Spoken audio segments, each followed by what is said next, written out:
news broke of that conditions on the Bibi Stockholm had driven one person to attempt suicide.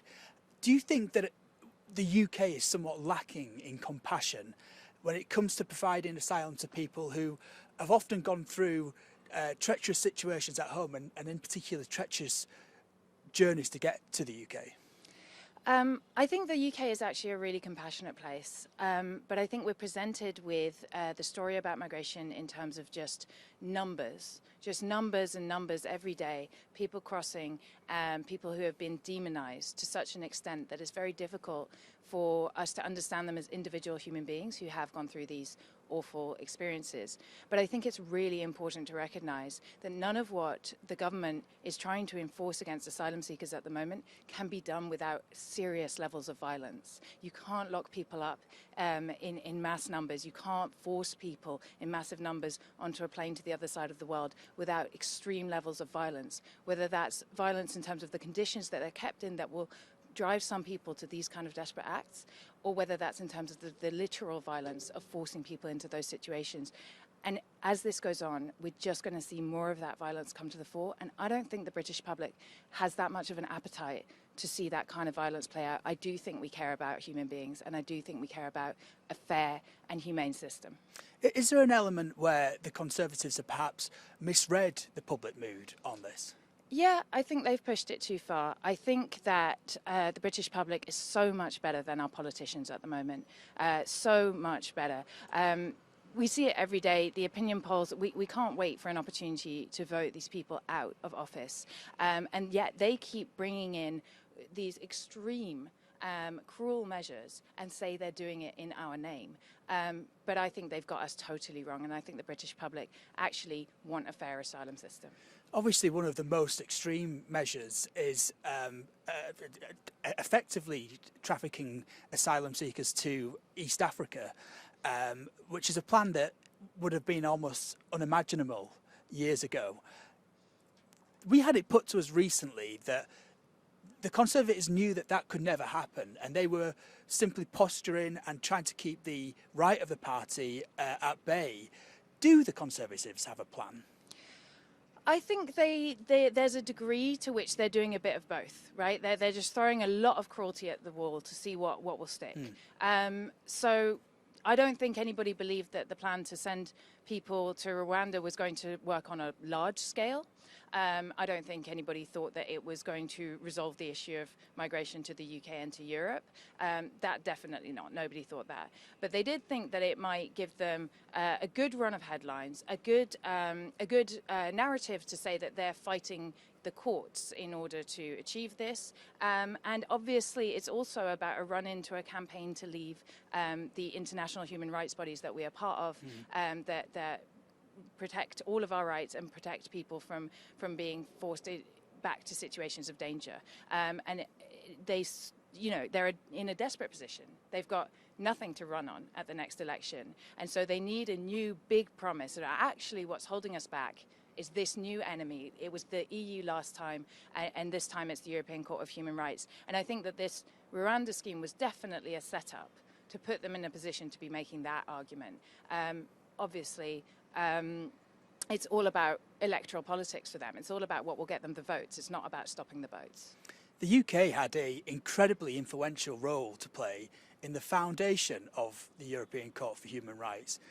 Can you believe that we're now at a point where we're even contemplating the notion of not being a part of it? It's absolutely shocking and it's horrifying. But I can believe it because when we were talking about Brexit, it was clear to me at the time that this was the direction that we were going in, that this demonization of anything international and demonization of human rights was really what was at the heart of this. So this is sort of, a desperate second grasp at the Brexit success. Electoral success for the Tories rather than actual success in any meaningful sense for us as a country. And I think it is shocking because if you look at, we'd be following Putin's Russia out of the European Court of Human Rights. That's the company we'd be keeping. I think it's really important to emphasize that it is people like Putin who tear up their membership of international human rights frameworks. These institutions really matter. They protect ordinary people every single day, and that's people born in the UK just as much as people born overseas, and we all deserve those rights. But this is a desperate government that will cling to power on the basis of any depraved policy. You mentioned Brexit. One of the things that we saw a lot of during the Brexit campaign was the rise of sort of like three-word slogans. You know, we've got a new three-word slogan, which is "Stop the Boats." Can you explain to me how that, you know, in 2019, in 2018, the number of people making the journey across the channel in small boats was in the hundreds. In 2022, it had become 45,765. How had we got to that place in so for years? Well, it's a complex story, but basically what it comes down to is that migration is a natural thing for people to do, right? We've always done it throughout the course of human history. It's completely natural to move from where conditions are bad and where you can't live to where you think you have a future for yourself, for your children, where you think you have safety and opportunity. And for a small proportion of the people who are having to escape their homes globally, that safe place is the UK. Now, that's usually because they have some kind of connection to us, whether that's because they speak the language, because we colonized their countries in the past, or because there are communities, diaspora communities from their countries who they think they can support them who are living here. Inevitably, people will come to the UK, migration will happen. But when we try to clamp down on one way in which that's happening, all we do is divert that route. And what's come about through a combination of Brexit and the COVID pandemic, which limited the amount of lorries that were crossing from France to the UK, was that this small boats route has become the dominant route. But that's also because, ironically, it's actually one of the safer ways to do this. It's incredibly dangerous, but given the options, right, of trying to sneak into the back of a lorry, right, you know, several people have been killed trying to do that just in the last months in France. We know the Essex 39 who suffocated in the back of a sealed lorry a couple of years ago. That's also an incredibly dangerous way to do things. And what they're doing by trying to cross on boats is they're trying to be seen. They're not trying to hide from the authorities. They're trying to be identified by the authorities and rescued and brought here in order to claim asylum, because they want to present themselves to the authorities. They want the help of this country, right? And they're not given any other way to do it. That's a really interesting point, actually, and probably not one that we hear about too much.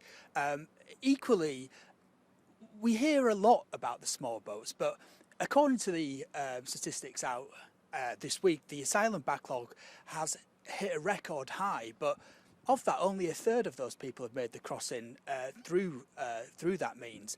Why is it that the only thing, especially the Conservatives, seem to talk about is the small boats? Yeah, I find that very interesting.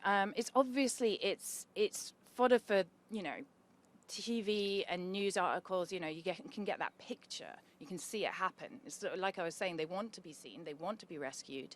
Well, it means we can see the migration happen. We can have that visual element of it. So I think it's very visceral from that side. But yeah, I mean, I'm old enough to remember before the small boats were a significant issue. And actually, every summer we spent the summer arguing about migrants in the so-called jungle in Calais and how they were attempting to get on to trucks and lorries, or attempting to travel through the Eurostar to get to the UK. So it's just a shift, and there will always be a scapegoat that we can point out and say those are the problems. So right now it's people on small boats, but actually, you know, if we were to clamp down enough on the small boats crossings, we would divert that route to another one, and then they would be the problem. Do you think that some of our policies recently, and I'm speaking probably specifically about things like Rwanda and Ascension Island, have damaged the UK's reputation internationally?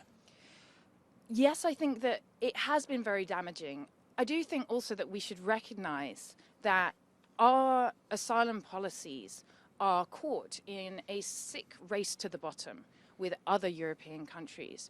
I would say we're probably just about out ahead on that race, which is one way in which we're world leading that nobody should be proud of. But it is the case that actually across the rest of Europe, in the US, and certainly in Australia, we've seen it as well, across like basically the rich, safe countries of the world are competing of who can come up with the nastiest policies so that refugees will choose to go to the other one. But then the other one comes up with something nastier and then they want to go to the... So it's this race to the bottom, as I say, and it's also just...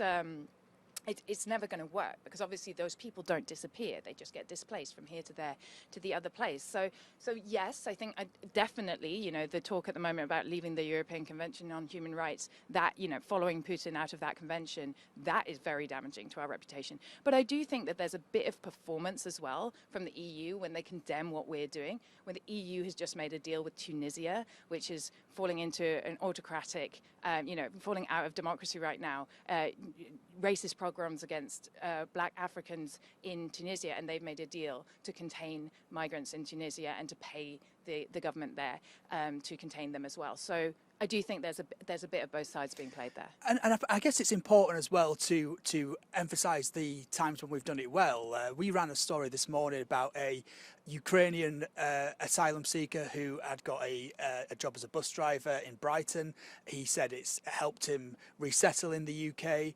We did a lot of things right with the Ukrainian resettlement schemes. I know, and it just goes to show that we can do things differently. Absolutely. I mean, I think there's just this belief, well, okay, but we've got to do something. Yeah, we did something for the Ukrainians, didn't we? We gave them a visa, we organised for them to have housing, we planned for the infrastructure they needed so that their kids could be able to go to school, and lo and behold, no Ukrainians dying in the Channel, no Ukrainians in the hotels banged up for, you know, months and months on end in unsuitable situations. You know, Ukrainians have been given the opportunity to travel. And again, I would emphasize, they've been given that opportunity across Europe. So this has been a shared responsibility across Europe. Every country in Europe opened its doors to Ukrainians. That means that nobody had to take on such a responsibility for Ukrainian refugees that it wasn't sustainable. We could all plan and make it work. And we could do the same for any other nationality we chose, but we choose not to. The access to education is a key one, actually, because there's the Ukrainian asylum seekers were given access to classes so they can learn English. There's a new requirement on women who are still in Afghanistan that requires them to know English before they get here. Obviously, we know that the Taliban are suppressing the access to education for women. So that sort of like obviously clashes quite spectacular. Yeah, I mean, this goes to the lie, and I think it's really important that we call it out for a lie that there are safe routes for people to reach the UK from places like Afghanistan. Because one of the really good safe routes that should be in operation is for people who are here settled in the UK to bring their family members and loved ones to join them. That should be the best way, really, to protect a lot of people, right? They're obvious links to the UK, you know, obviously people who can support them when they get here. You know, the wives of men who've made that crossing in Afghanistan do not have a meaningful route to protection in the UK because this so-called safe route is just set up in a way so that the government can blame people for taking unsafe routes.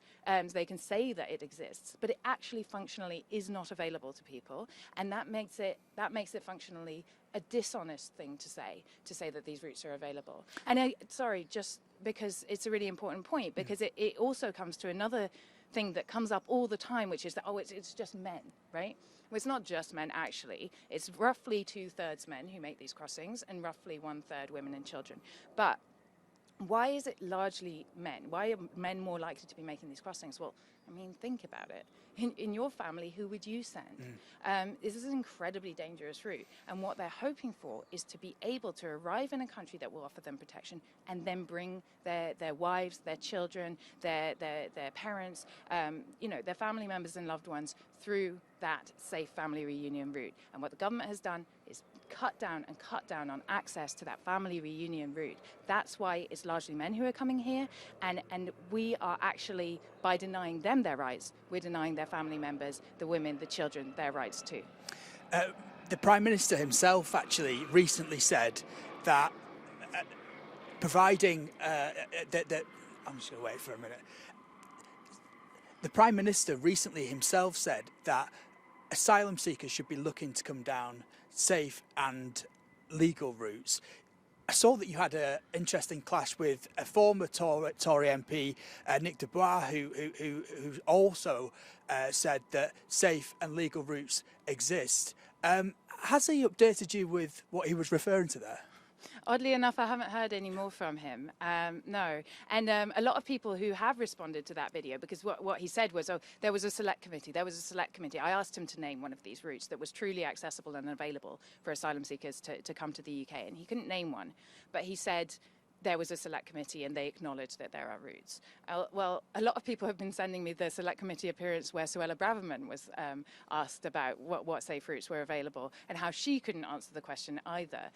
So I'm not sure what he was referring to. He hasn't come back out and told me about that. I think he just didn't know what he was talking about, to be honest. And that's the problem, because it's not really his lie. It's the government's lie that he's parroting in order to make himself a nice little media career off the back of people who are dying and suffering because of that lie. So let's speak about members of the government. Jonathan Goulis is obviously one of them, who says that why aren't asylum seekers staying in the first safe country that they reach? Now, you did a great job of putting that sort of asylum seeker myth to bed, but it's still one that is constantly parroted. So why aren't people getting it? I think it's just, at this point you don't want to get it. Yeah. Because going back to the Ukrainians, well, the first safe country for Ukrainians, Poland, Moldova, we don't expect everybody to stay there. And why is that? And it's just simply because the narrative that we tell about those people is something different. We understand them as humans. We understand because it's constantly in our news. I don't know if that's going to, sorry, threw me off anyway. But yeah, we understand Ukraine. No, that definitely is. This is the one problem. With the rooftops, yeah. But is it affecting it too much? Are we? Right. Yeah. It's not terrible. Yeah. I think with the mics here, it should be all right. We'll just carry on. Yeah. Great. Yeah. Maybe go back to Ukraine, and that's a really good example, actually, how nobody expects Ukraine to be Ukrainians to go to Poland and Moldova. Yeah. So the first safe country for Ukrainians would have been just Poland, Moldova. We don't expect Poland and Moldova to take the full responsibility for protecting all Ukrainians who are forced to flee. And in fact, we recognise that not only do many Ukrainians have connections around the rest of Europe that are reasonable reasons for them to want to go to those countries, but also that if we share responsibility, no European country will have to take on so much that it isn't easy to cope with. And actually, we've shown it. It's been extremely successful across the whole of Europe now. We have, Ukrainians who have got protection, whose kids are going to our schools, who are part of our communities, and it's worked brilliantly. But we don't tell that same story about people from Sudan, and we don't tell that same story about people from Iran.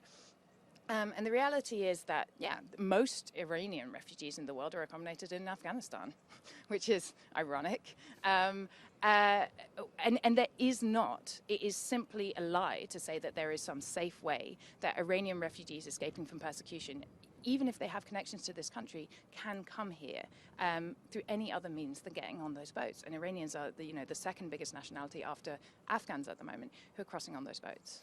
Lee Anderson was another politician who recently got caught out in a lie about the expenses pertaining to hotel accommodation. Is there too many politicians right now that are willing to engage in the problem, which is often of their own making, and not willing to engage in any sort of meaningful solution? Yeah, I think it's a Trumpification of our politics to a degree, right? So we've got so many Tory MPs now who have talk shows of their own, and they know perfectly well that there's no value to them in engaging seriously in a grown-up discussion about what the truth of the matter is. They're going to get so much more money, clicks, attention, and possibly votes by just simply lying, and people are willing to be lied to about these issues. So when it comes to the hotels, they say it's costing so much money to keep people in hotels. Half of the people in the hotels come from 5 countries, and that's Afghanistan, Syria, Sudan, Iran, and I can't remember, Eritrea, the last one, right? Those people all have recognition rates of as refugees in the 90%. We could take half the people out of the hotels tomorrow and say, you guys are obviously refugees. Have the refugee status, will help you start rebuilding your lives, get on out of this system where instead we just trap people and then we say, oh look, there's all these people in these hotels. We trap them in hotels. We don't allow them to work. That and Lee Anderson knows that as well as you and I do, but he knows that he's got an audience and he's going to get far more political capital by lying about it. We're talking a lot about money in relation, and certainly politicians like him are talking a lot about money. But surely we have seen over the past 3 years how money gets squandered on a far bigger level than anything that we're doing here. Yeah, that's absolutely true. But I also think that it's important to remember that, a functioning, humane asylum system is something that is worth investing in, right? Now, the money is being spent in all the wrong places at the moment. We spend billions on these deals with other countries to patrol beaches and build fences. We spent, what was it, £480 million just a few weeks ago we sent to the French for them to build themselves a detention centre. Great. What has that done for us? That is money that I do think needs to be invested in a system that works, and then it would be worthwhile, right? So if you plan for the infrastructure that we need for our population to grow with migrants, with just, the natural rate of birth, with the fact that people, our economy is growing, people need services. We shouldn't be shrinking. This is what I want to say. We shouldn't be trying to shrink our population to ever depleted public services because of Tory vandalism over the last 13 years that has left them in no state to support our communities. We should be investing that money in the infrastructure, in the services that we need to match our population. Call me crazy. Well, like we say with the Ukrainian scheme, we've seen evidence, really recent evidence right now of where it works. It works. This is the ultimate lie that lies at the bottom of all of it. The lie that there is no other way. There's no alternative. That is a lie. There are other ways that we can do it. We don't have to wake up week after week and hear about people who have drowned in the Mediterranean, people who have drowned in the Channel. We don't have to be dehumanized by knowing that we are treating these people as though they weren't worthy of a decent life. We don't have to live this way. We can go about it totally differently. And I really hope that if we get a different government, that they will go about it, they will recognize that we need a complete 180 on how we've approached this. Well, let's unpack that, because from what I'm seeing, Labour doesn't seem to be completely pulls apart from the Conservatives right now in terms of what they're saying about the asylum seekers. And I guess, would you say that they could be guilty of a bit of posturing too? Yeah, I think Labour doesn't quite know where it wants to fall on this. And I would urge them not to make the same mistake as the Tories have done. Because what the Tories have done here is they've backed themselves into a corner, actually. They've demonised asylum seekers so much that now they cannot turn around and say, oh, actually, 50% of the people who are in hotels at the moment, we could just grant refugee status to tomorrow, and that would, we could support them. We could actually change this. They can't do that anymore because they've backed themselves into such a corner of saying these people shouldn't be here. And then, now they're in this huge mess about what to do about it. So I would urge Labour really to think about that seriously and to approach this with some really clearly articulated principles of humanity about how we're going to do this, how we're going to treat people. And then that gives them so much more space to go after those solutions that we've been talking about, to go after planning for a system that will actually work. Sir Keir Starmer used to be a human rights barrister in a former life. Human rights don't seem to be registering particularly high on his spectrum of interest right now, and I wonder why that is. I think it's just cowardice, and it is sad because I can sit around, and I actually do, because I'm quite sad. I sit around and think of ways that you can talk about human rights in a way that isn't going to set off the alarm bells of the people, who've heard too many reactionary lies about that, and frame it in a way that people can understand the benefits that it brings to us all and what we gain from that. I sit around and think about that. That's not even my job.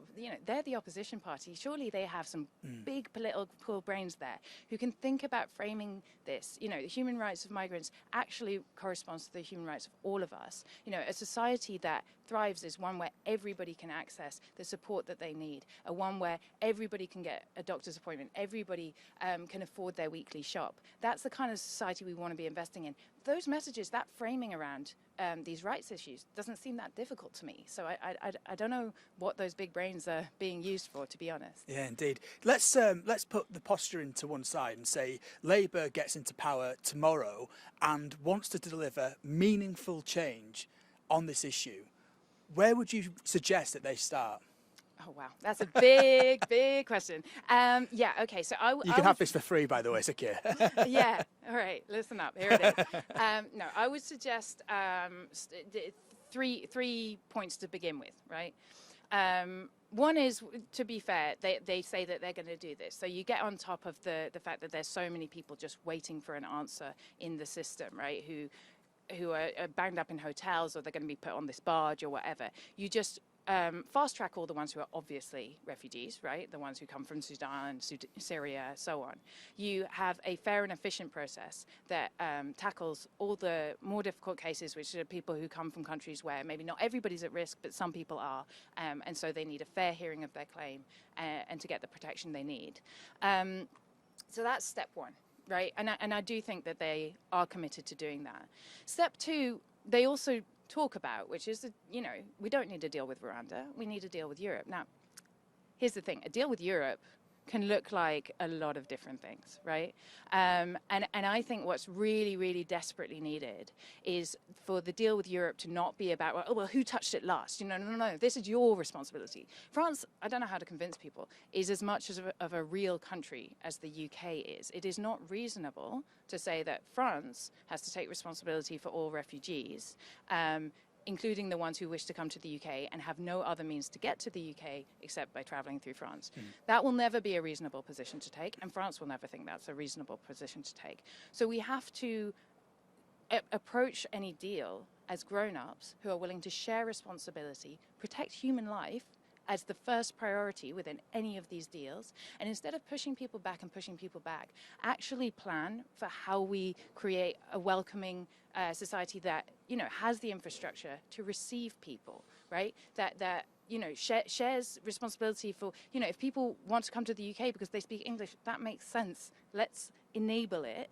And let's make it work. That's what the deal with Europe has to look like. And to be honest, he won't get a deal with Europe if he tries to go in and say, well, we don't want any of these people. And then the third thing, and sorry, I know it's a long answer, but I think the third thing is you have to look at the non-asylum migration system and recognize that, you know, while actually at the current time, the vast majority of the people making those channel crossings are actually refugees under the convention definition, and therefore should obtain legal protection under our system now. A lot of people are genuinely forced to be on the move worldwide who do not fit under the refugee convention terms, right? These are people who are escaping from extreme poverty, who are escaping from climate breakdown, right? Those people don't have the same rights under the law as we currently have it. And what we need is, again, a more realistic system that has much more flexible opportunities for people who are not the wealthy elite of the world, basically, who are commanding high salaries, who have elite qualifications. You know, those are the only people who can enter the migration system for work at the current time, really. What we need is a much more open and flexible system for people who are you know, escaping from poverty, looking for opportunity. Those people also need we need to plan for them to be coming into Europe as a whole and to the UK, and make the huge contributions that they are capable of making to our communities. But we need to open that up as well, because that would also stop people from being forced to make irregular journeys and then end up living in a hostile environment, probably working in exploitation in the UK without the support of the state. Because those people exist too. There's no use pretending it's only people who fit the Refugee Convention definition who are making those journeys. But we can't make them disappear either, and we should treat them like humans too. You talk about the climate breakdown and things like war and poverty. Those are issues that are certainly not going to get any better anytime soon. So it's one of the things that we're perhaps overlooking here, the efforts that we can be making internationally rather than just trying to be the king of our own castle.